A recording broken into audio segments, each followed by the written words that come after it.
کے بعض بھائی جان وقت یہاں ہے، پر ماشاءاللہ اساتذہ بیٹھے ہیں، ان سے آپ کے پوچھیں، پاس وقت ہے۔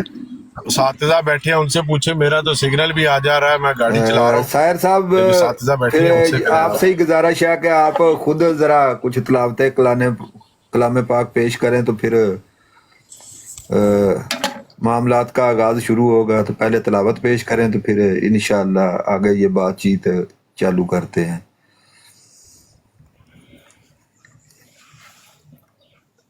میری آواز آ رہی ہے ساحر صاحب آپ کے پاس؟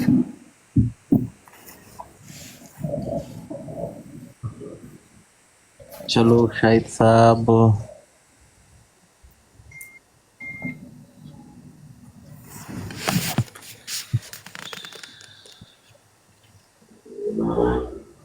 تلاوت کرو شاہد صاحب۔ 1 منٹ کرتے ہیں، وہ ساحر بھائی کو بولا وہ خود ہی کریں گے، وہ ختم نبوت بھائی بھی چلو تلاوت سن لیں گے ساحر بھائی کی اسی بہانے۔ ساحر صاحب آپ موجود ہیں؟ ذرا سیٹنگ میٹنگ کر رہے ہیں، وہ ان کے سگنل سرخ ہیں غالباً، ابھی ٹھیک ہے۔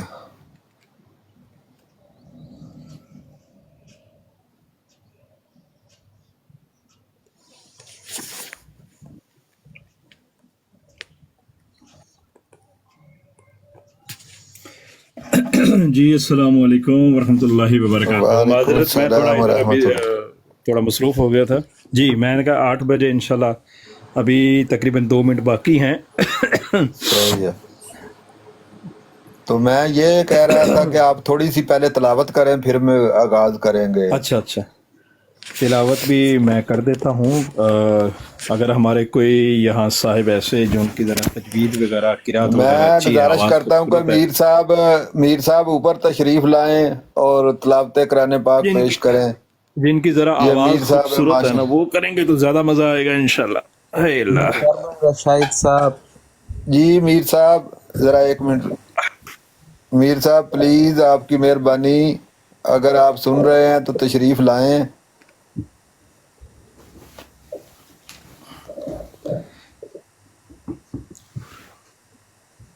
اللہ اکبر۔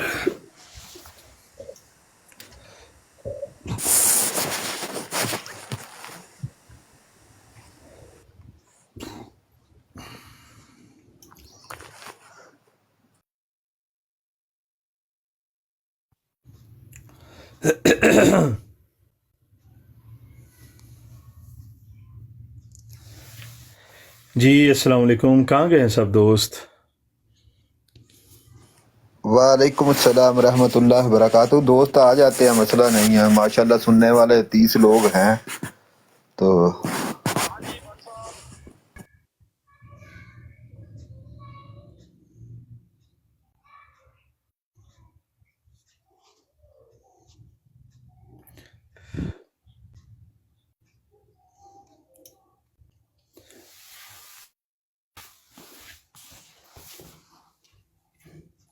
یہ ہو گیا جی بٹ صاحب، ماشاءاللہ آواز ٹائم ہو آنی گیا بند، ہے۔ اب چپ کر کے خیر ہے نا، جی کرو تلاوت، کوئی کر دے کوئی مسئلہ نہیں اصل تلاوت کرنی ہے نا، ہاں جی میں کر دینا، میں صحیح کر دینا، میوٹ لاؤ، میوٹ لاؤ۔ صحیح۔ اعوذ باللہ من الشیطان الرجیم، بسم اللہ الرحمن الرحیم، اللہ لا الہ الا هو الحی القیوم لا تأخذه سنة ولا نوم، له ما في السماوات وما في الأرض، من ذا الذي يشفع عنده إلا بإذنه، يعلم ما بين أيديهم وما خلفهم، ولا يحيطون بشيء من علمه إلا بما شاء إلا بما شاء وسع كرسيه السماوات والأرض وما كان لبشر ولا يهوده حفظهما وهو العلي العظيم صدق الله العظيم جزاک اللہ، ماشاء اللہ، جزاک اللہ، جزاکم اللہ فی الدارین احکم الجزا۔ ماشاء اللہ جی، ابھی پروگرام کا آغاز کرتے ہیں۔ تلاوت قرآن پاک ہو گئی ہے تو جی صاحب بھائی آپ آغاز کریں تو دوست احباب سنتے ہیں۔ جی بہت شکریہ۔ الحمدللہ الحمدللہ والصلاۃ والسلام علی رسول اللہ وعلی آلہ وصحبہ اجمعین، اما بعد، اعوذ باللہ السمیع العلیم من الشیطان الرجیم، بسم اللہ الرحمن الرحیم۔ وما كان لبشر أن يكلم الله إلا وحيا أو من وراء حجاب أو يرسل رسولا فيوحي بإذنه ما يشاء إنه علي حكيم۔ رب اشرح لي صدري ويسر لي أمري واحلل عقدة من لساني يفقهوا قولي۔ السلام علیکم ورحمۃ اللہ وبرکاتہ۔ وعلیکم السلام۔ بہت شکریہ شاہ جٹ صاحب، آپ کے وساطت سے، آپ کے تعاون سے آج وحی، الہام، کشف اور خواب کے اوپر انتہائی اختصار کے ساتھ انشاءاللہ العزیز میں گفتگو کروں گا۔ اس میں چند تحقیقی نکات قرآن و سنت کی روشنی میں اور اہل علم کی تحقیق آپ دوستوں کے سامنے میں عرض کروں گا انشاءاللہ۔ تو سب سے پہلے میں وحی کے اوپر جو ہے وہ بات کرنا چاہوں گا، اس کے بعد میں انشاءاللہ الہام پر بات کروں گا، اس کے بعد کشف پر، اور آخر میں انشاءاللہ العزیز خواب کے اوپر میں گفتگو کروں گا۔ لیکن گفتگو کرنے سے پہلے میں اس موضوع کا جو میں نے انتخاب کیا ہے اس کا جو ایک پس منظر ہے وہ میں پہلے بیان کرنا چاہتا ہوں کہ اس موضوع کا میں نے انتخاب کیوں کیا ہے۔ مختصر کہ ہمارے ہاں بہت سے لوگ، خاص طور پر جو قادیانی حضرات ہیں، وہ وحی، الہام، کشف اور خواب کے جو ڈیفینیشن ہے، جو اس کی تعریفات ہیں، جو قرآن و سنت نے بیان کیا ہے یا ہمارے جو اسلاف نے بیان کیا ہے، یہ اس طرح علم نہیں ہے کہ جس طرح کے ہمارے اسلاف نے اور ہمارے اکابر نے ان موضوعات کے اوپر سحر حاصل جو گفتگو کی ہے۔ یہی وجہ ہے کہ نا علم ہونے کی وجہ سے جب ہم ان سے ڈیبیٹ کرتے ہیں، گفتگو کرتے ہیں ان موضوعات پر، تو اس میں انتشار، کالا کیلا اور بے مقصد، لاجانی اور بے ربط گفتگو ان موضوعات پر ہمیں قادیانی حضرات کی طرف سے سننے کو ملتی ہیں۔ تو میں چاہتا ہوں کہ ہمارے جتنے بھی مسلمان بھائی ہیں وہ خاص طور پر یہ جو 4 عنوان ہیں ان پر ان کو ایک دسترس ہو، تاکہ کسی بھی وقت اگر ان لوگوں سے گفتگو کرنے کا موقع ہو تو اگر ان موضوعات پر بات کرنے کا اتفاق ہو تو کم سے کم ان کو یہ ادراک ہو کہ ہم نے علمی طور پر ان موضوعات پر گفتگو کس طرح سے کرنی ہے اور کیسے ان کا ہم نے علمی رد کرنا ہے، کیسے ان کو ہم نے جواب دینا ہے۔ تو میں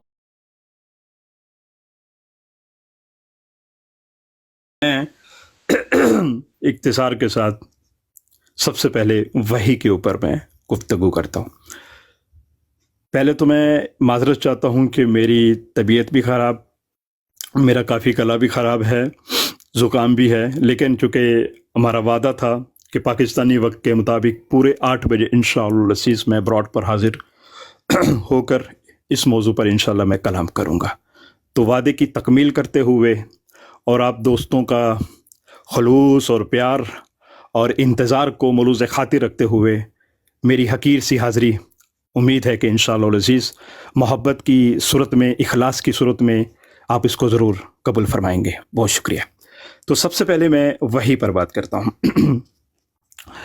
وحی کی جو لغوی تعریف ہے، ایک دیکھیے وحی کی 2 تعریفات ہیں، ایک ہے لغوی تعریف اور ایک ہے اس کی اصطلاحی تعریف.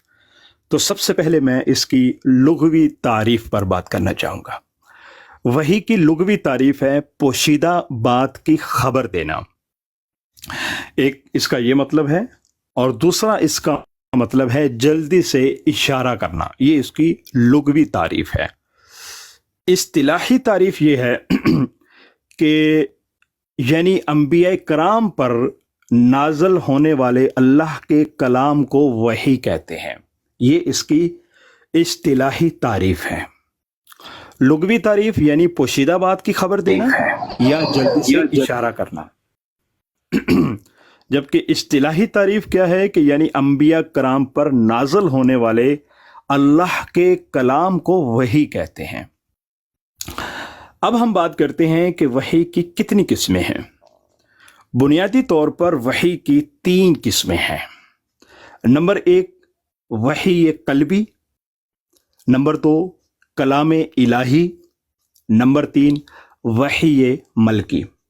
اس میں وحی مطلوع جس کو بعض لوگ مطلب پڑھتے ہیں، اور وحی غیر مطلب جس کو وحی غیر مطلوع پڑھتے ہیں، یہ میں آخر میں بیان کروں گا انشاءاللہ یہ اس سے کیا مراد ہے.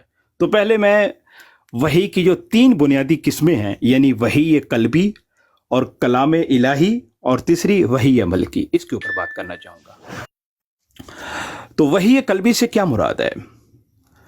یعنی وہ وحی جو فرشتے کے واسطے کے بغیر براہ راست اللہ تعالیٰ کی طرف سے نبی کے دل میں القاء کر دی جائے، خواہ یہ حالت بیداری میں ہو یا خواب میں.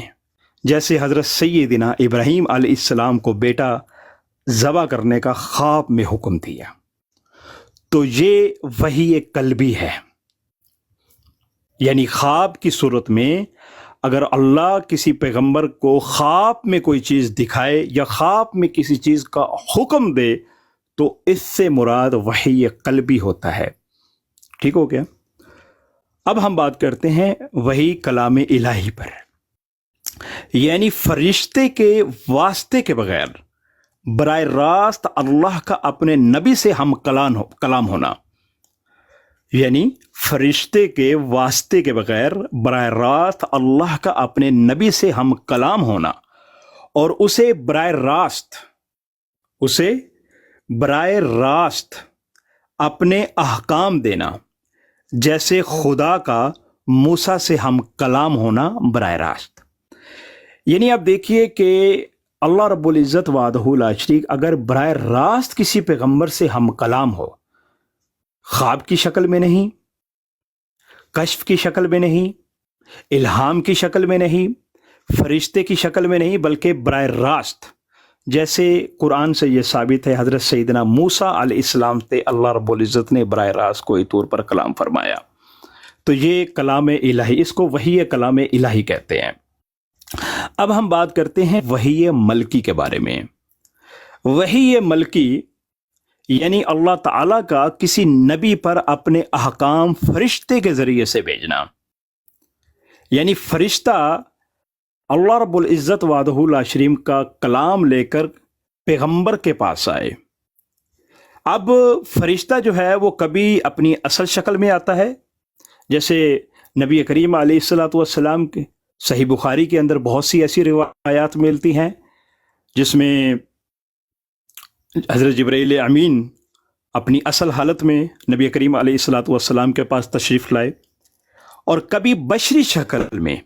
یہ صحیح مسلم کتاب الایمان سے ثابت ہے کہ حضرت جبرائیل امین بشری شکل میں نبی کریم علیہ الصلوۃ والسلام کے پاس آئے اور سوال و جواب کی ایک نشست ہوئی. وہ ایک طویل حدیث ہے. اور بعض اوقات صرف فرشتے کی آواز سنائی دیتی ہے، یعنی شکل یا چہرہ نظر نہیں آتا.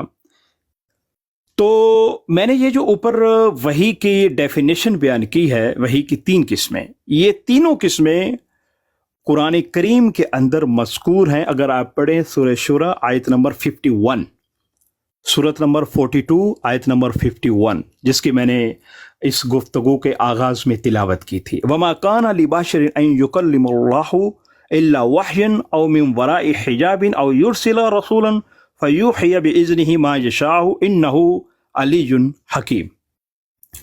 یعنی کسی انسان کے لیے لائق نہیں کہ اللہ تعالیٰ اس سے براہ راست بات کرے سوائے دل میں القا کر کے یا پردے کے پیچھے سے یا کسی پیغام رسا یعنی فرشتے کو بھیج کر.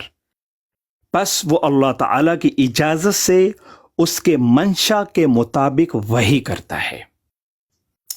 میں نے وحی کی جب ڈیفینیشن کرنا چاہی تو اس کے آغاز ہی میں غالباً میں نے وحی مطلوع اور وحی غیر مطلوع پر بھی بات کی تھی، جس کو بعض اہل علم وحی مطلب اور وحی غیر مطلب پڑھتے ہیں. پیارے نبی علیہ الصلاۃ والسلام پر جو وحی نازل ہوئی تھی وہ 2 قسم کی تھی. ایک تو قرآن کریم کی آیات جن کے الفاظ یعنی قرآن کی شکل میں، جن کے الفاظ اور معانی دونوں اللہ کی طرف سے تھے اور جو قرآن کریم میں ہمیشہ کے لیے محفوظ کر دیے گئے. ان کا ایک نقطہ اور سوچا بھی نہ بدلا جا سکتا ہے اور نہ بدلا گیا. اس وحی کو اہل علم کی اصطلاح میں وحی مطلوع کہتے ہیں، جس کو بعض اہل علم وحی مطلب پڑھتے ہیں. تو میں اس کو وحی مطلوع پڑھتا ہوں. تو اس کو وحی مطلوع کہا جاتا ہے، یعنی وہ وحی جس کی تلاوت کی جاتی ہے، یعنی قرآن کی شکل میں الحمد سے والناس تک، یہ وحی مطلوع ہے. دوسری قسم اس وحی کو کہا جاتا ہے جو قرآن کریم کا جز نہیں ہے، لیکن اس کے ذریعے آپ کو بہت سے احکام عطا فرمائے گئے. اس وحی کو وحی غیر مطلوع کہتے ہیں، یعنی ایسی وحی جو نبی کریم علیہ الصلوۃ والسلام کے قلب مبارک پر الہام، کشف یا خواب کی صورت میں صرف معانی اور مضامین کی شکل میں القا کر دی گئی ہو، اور ان معانی کو نبی کریم علیہ الصلوۃ والسلام نے اپنے صحابہ کرام رضوان اللہ اجمعین کے سامنے کبھی اپنے الفاظ سے اور کبھی اپنے افعال سے اور کبھی دونوں سے بیان فرمایا ہو، یعنی جس کی ہم تلاوت نہیں کرتے.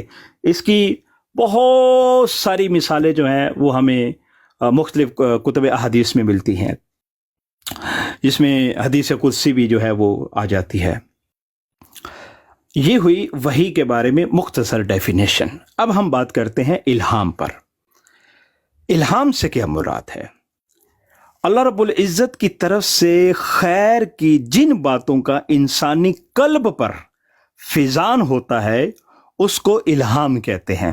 میں دوبارہ عرض کر دیتا ہوں کہ اللہ رب العزت وحدہ لا شریک کی طرف سے خیر کی جن باتوں کا انسانی قلب پر فیضان ہوتا ہے اس کو الہام کہتے ہیں. الہام کی بنیادی طور پر 2 صورتیں ہیں. یہ بہت اہم نقطہ ہے. اس میں قادیانی حضرات جو ہے وہ اکثر دھوکہ بھی دیتے ہیں، میں اس پر بھی انشاءاللہ گفتگو کروں گا. الہام کی بنیادی طور پر 2 صورتیں ہوتی ہیں. ایک صورت تو وہ ہے جس میں ہر انسان کے دل میں خیر اور شر کو پہچاننے کی صلاحیت ودیت کی گئی ہے، اور یہی صلاحیت اور استعداد اہل علم کے بقول فطرت کہلاتی ہے. یہ اس کی پہلی آپ کہہ لیں کہ صورت بنتی ہے الہام کی، جس کو فطری کہتے ہیں نا. یہ فطری تقاضا ہے. ہر انسان فطری طور پر ایک خدا کو مانتا ہے، چاہے وہ اس کا اقرار کرے یا نہ کرے. اس کے نفس میں، اس کی فطرت کے اندر وجود باری تعالیٰ کا جو اظہار ہے وہ صلاحیت کر دیا گیا ہے، اگرچہ وہ اس کا لاکھ مرتبہ انکار کرے لیکن وہ اس کو محسوس ضرور کرتا ہے۔ تو یہ فطری تقاضے ہوتے ہیں بعض چیزیں کے۔ الہام کی دوسری صورت یہ ہے کہ بعض اوقات اللہ تعالیٰ کی طرف سے کسی نیک صالح مسلمان کے دل میں حالت بیداری میں کوئی اچھی بات ڈال دی جاتی ہے جس کا تعلق مستقبل کی کسی غیبی بات سے ہوتا ہے۔ اگر یہ الہام، یہ توجہ طلب بات ہے، اگر یہ الہام انبیاء کی طرف کیا جائے تو یہ وہی شمار ہوتا ہے، مگر غیر انبیاء کا الہام وہی نہیں کہلاتا، بلکہ یہ وہی کے مقابلے میں انتہائی کمزور اور قریب خواب کے مشابہ ہوتا ہے۔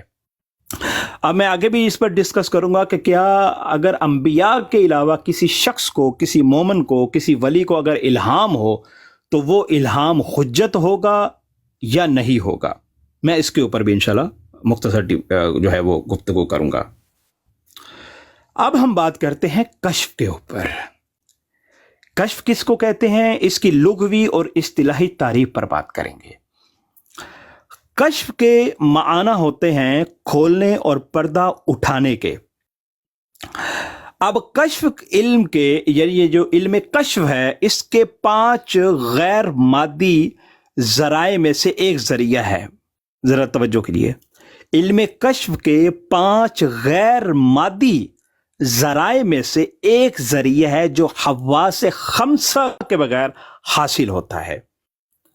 پہلا درجہ فراست کا، دوسرا حدس کا، تیسرا کشف کا، چوتھا الہام کا، اور 5واں درجہ وحی کا ہوتا ہے۔ اب قرآن مجید میں کشف کا جو لفظ ہے وہ کچھ اس طرح بیان کیا ہے۔ یہ سورہ کاف آیت نمبر 22 کے اندر ہے۔ سورہ کاف آیت نمبر 50 آیت نمبر 22 کے اندر ہے۔ وَلَقَدْ كُنْتَ فِي غَفْلَةٍ مِّنْ هَٰذَا فَكَشَفْنَا عَنْكَ غِطَاءَكَ فَبَصَرُكَ الْيَوْمَ حَدِيدٌ، یعنی حقیقت میں تو اس دن سے غفلت میں پڑا رہا، سو ہم نے تیرا پردہ غفلت ہٹا دیا، پس آج تیری نگاہ تیز ہے۔ اب ہم کشف کی اصطلاحی تعریف کرتے ہیں۔ کشف سے مراد وہ علم ہے جو غیب کے معانی سے پردہ اٹھا دے، جو حقیقت میں موجود ہوں اور ظاہر بھی ہوں۔ مختصر یہ کہ باطن کی آنکھ سے چیزوں کو دیکھ لینا مکاشفہ اور کشف کہلاتا ہے۔ یہ 2 طرح کا ہوتا ہے، ایک سری اور ایک حصی۔ اگر معانی، لطائف، معارف، اسرار و رموز اور حقائق علمیہ کا کشف ہو تو اسے کشف سری کہا جاتا ہے، اور اگر مادی حقائق اور دنیا کا مکاشفہ ہو تو اس کو کشف حسی کہتے ہیں۔ ٹھیک ہو گیا جی؟ اب ہم بات کرتے ہیں اختصار کے ساتھ خواب کے اوپر۔ خواب کی سب سے پہلے میں قسمیں بیان کروں گا، پھر اس کے اوپر میں انشاءاللہ مختصر وضاحت کروں گا۔ نبی کریم علیہ السلام نے خواب کو 3 حصوں میں تقسیم فرمایا ہے، جیسا کہ صحیح بخاری کے اندر یہ حدیث موجود ہے۔ حضرت سیدنا ابو ہریرہ رضی اللہ تعالی ارشاد سے مروی ہے کہ نبی کریم علیہ السلام نے فرمایا کہ ایک اچھا خواب جو اللہ کی طرف سے بشارت ہوتا ہے وہ پہلا ہے، دوسرا وہ خواب جو شیطان سے غم میں ڈال دے، یعنی وہ خواب جو شیطان کی طرف سے ہو، جس میں آپ دیکھتے ہیں کہ انسان ڈر جاتا ہے، اس کو خواب کے اندر کوئی ڈراؤنی چیز نظر آتی ہے، کوئی ایسی چیز جس سے اس کے حواس باختہ ہو جاتے ہیں، یا اس کی طبیعت جو ہے وہ منتشر ہو جاتی ہے، یا وہ گھبراہٹ کا شکار ہو جاتا ہے، بے چینی کا یا خوف میں مبتلا ہو جاتا ہے۔ تو اس طرح کے جو خواب ہوتے ہیں یہ شیطان کی طرف سے ہوتے ہیں۔ اور ایک درجہ جو ہے وہ تیسرا، جو انسان کی زندگی کے اہم خیالات کا عکس ہوتا ہے، یعنی وہ خواب جو نفسانی خیالی دن بھر میں جو انسان چیزیں سوچتا ہے، میں فیضی صاحب سے بات کر رہا ہوں، میں بٹ صاحب سے بات کر رہا ہوں، آج